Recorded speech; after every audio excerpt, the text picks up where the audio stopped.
આજના બાળકો mobile phone ગાડીથી લઈને અનેક ચીજવસ્તુઓના લોગો વિશે જ સરળતાથી જાણતા હોય છે, પરંતુ તમારા ઘરની બહાર નજીક કયા વૃક્ષો લાગ્યા હશે એની એમને ખબર હોતી નથી. અત્યારે બાળકો પ્રકૃતિને સારી રીતે જાણતા નથી. એવા સમયે આવા બાળકો પ્રકૃતિને સમજી શકે અને ભવિષ્યમાં ગ્લોબલ વોર્મિંગને કારણે થનારી સમસ્યાઓથી બચી શકે એ માટે સુરતનું એક ગ્રુપ અથાગ પ્રયત્ન કરી રહ્યું છે. અને આ દ્રશ્યો તમે જે જોઈ રહ્યા છો તે સુરતના એવા વિસ્તારના છે જે કદાચ સુરતના અન્ય વિસ્તાર કરતાં ઓછું તાપમાન ધરાવે છે. શું છે એની પાછળનું કારણ?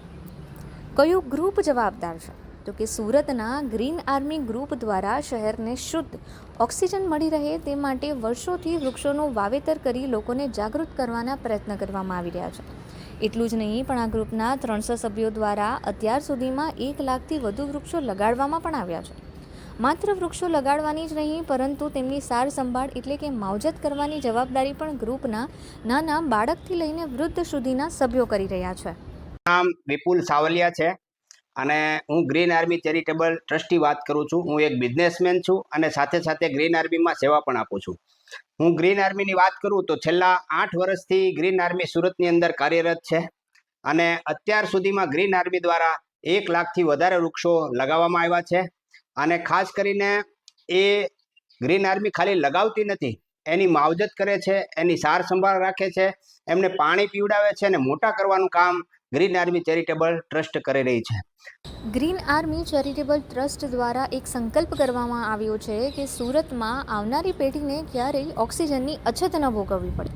અને આ જ સંકલ્પ સાથે આ ગ્રુપ 365 દિવસ કાર્ય કરી રહ્યું છે, જે અંતર્ગત સુરતના સીમાડા વિસ્તારથી કેનાલ રોડ સુધીનો જે વિસ્તાર છે તેને કવર કરવા માટે અહીં નેટિવ વૃક્ષો લગાડવામાં આવ્યા છે. આ ટ્રસ્ટ દ્વારા અને સુરત મહાનગરપાલિકાના સંયુક્ત ઉપક્રમે અહીંના વિસ્તારમાં 500થી વધુ પીપળા અને વડનું વાવેતર કરવામાં આવ્યું છે. સુરતમાં જ્યારે હાલ 42થી 44 ડિગ્રી જેટલું ટેમ્પરેચર નોંધાઈ ચૂક્યું છે, એવા સમયે આ વિસ્તારમાં 2થી 3 ડિગ્રી તાપમાન ઓછું હોવાનું સ્થાનિકોનું કહેવું છે.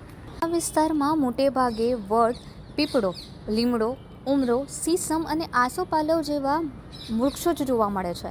સુરતમાં 500 વર્ષ સુધી ઓક્સિજન આપશે. સીમાડાથી લઈને કેનાલ રોડ સુધી આ વૃક્ષો લગાવવામાં આવ્યા છે, જેમાં ખાસ કરીને પીપળાના વૃક્ષ છે કે જે 24 કલાકમાંથી 22 કલાક ઓક્સિજન આપતું વૃક્ષ છે.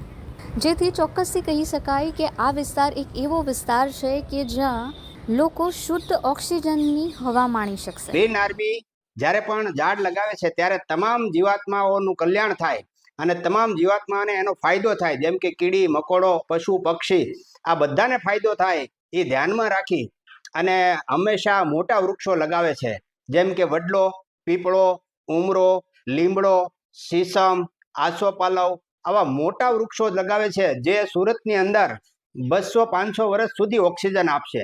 તો ગ્રીન આર્મીનો એક મોટામાં મોટો સંકલ્પ છે કે સુરતની અંદર આવનારી પેઢીને ક્યારેય ઓક્સિજન નહીં ઘટે. એ સંકલ્પ સાથે સુરતમાં ગ્રીન આર્મી 365 દિવસ કામ કરી રહી છે. સાથે સાથે તમને જણાવતા આનંદ થાય છે કે સુરતનો એક વિસ્તાર, વરાછાનો એક વિસ્તાર જે સીમાડા નાકાથી લઈ અને કેનાલ રોડ સુધી અને પૂરો કેનાલ રોડ, આ બધી જ જગ્યાએ ગ્રીન આર્મી અને SMCએ મળી અને લગભગ 500થી પણ વધારે પીપળા અને વડલાનું વાવેતર કર્યું છે. અને આજના તારીખમાં એ વિસ્તારની અંદર 44 ડિગ્રી તાપમાન હોવા છતાં એ વિસ્તારમાં આજે 2-3 ડિગ્રી તાપમાન ઓછું હોય છે. તો